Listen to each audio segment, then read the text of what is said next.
बात ज्ञान की है कहीं मानव तू मत भूल, होती है अज्ञानता निर्धनता का मूल।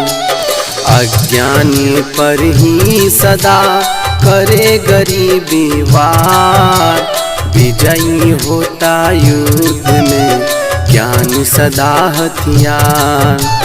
पैसों के बाजार में बदल गई तहजीब, धन दौलत से जुड़ रहे रिश्ते हुए गरीब। पैसे चार मिल सके भरे पेट इंसान, बाजारों में बिक रहे इसीलिए भगवान।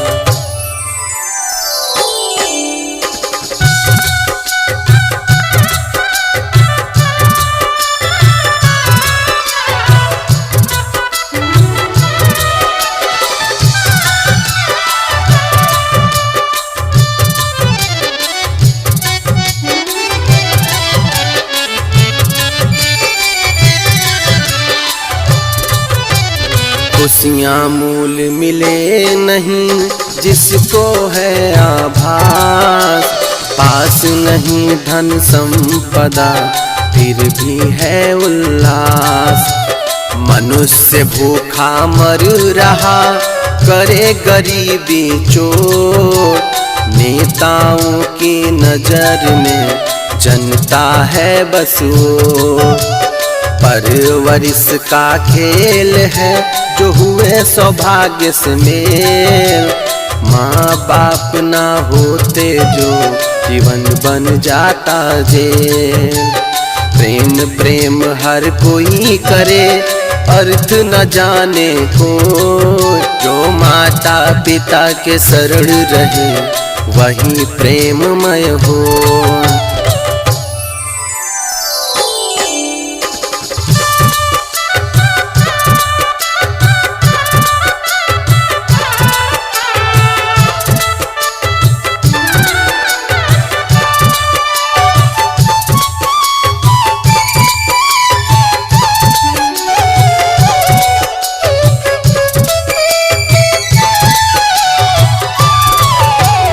पाला पोसा बड़ा किया कष्ट दिया ना कोई, अपनी तो संतान की चिंता हर माँ बाप को हो। यही जीवन का सार है यही है पालनहार, आज्ञा में जो रहे इनकी सब खुशियाँ मिलती तो।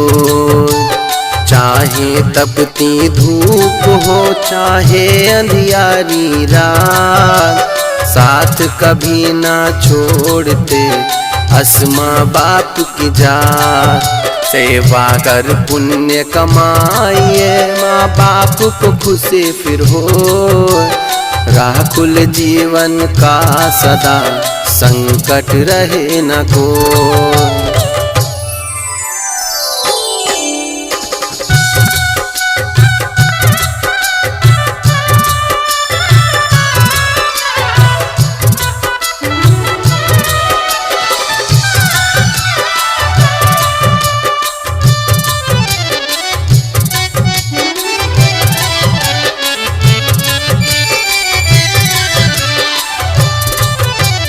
माता लोरी देत है पिता देत है दान, मिलकर तब हूँ राहत है खाते हैं मिलबान। माता पिता रक्षक है मेरे माता पिता भगवान, इनके बिना न रहत है मानव जीवन आसान। छलावा है संसार ये पकड़ हाथ दे छोड़, माँ बाप रहे संग सदा चाहे जो हो जीवन मोड़। पिता से ही सुख संपदा माँ से है संसार, जिस घर में ना ये रहे वो घर है बेकार।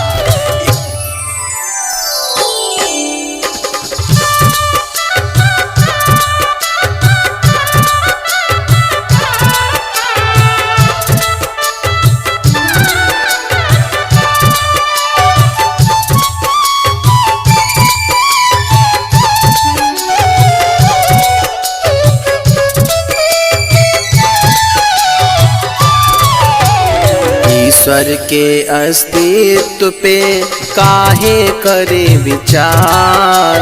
घर में ही तो रहत हैं वेश माँ बाप का धार। वाद विवाद तू छोड़ के जो नतमस्तक हो, माँ बाप के आशीर्वाद सब काम सफल फिर हो। बात शत्रुघ्न कहे रहे करो न कोई घात, जीवन सफल बना रहे मान लो मेरी बात।